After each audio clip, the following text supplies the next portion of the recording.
Regular हायजीनसाठी सरांनी सांगितल्याप्रमाणे आपण नॉर्मल वॉटरनी ते वॉश करू शकतो.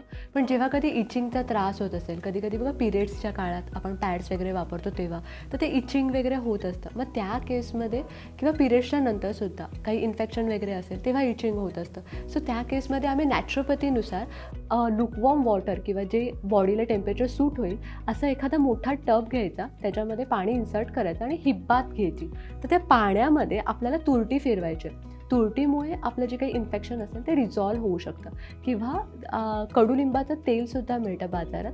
सो तुम्ही ते तेल त्या पाण्यात टाकू शकता 1-2 ड्रॉप्स आणि मग त्यात तुम्हाला 15 ते 20 मिनिटं बसायचं आहे. हे हिप बाथ घेत असताना 2 प्रिकॉशन घ्यायचे आहेत. एक तर 1 ग्लास फुल पाणी आपल्याला प्यायचं आहे नॉर्मल टेम्परेचरचं आणि डोक्यावर ओला कपडा ठेवायचा म्हणजे ब्लड सर्क्युलेशन जे आहे ते हॅम्पर नाही होणार.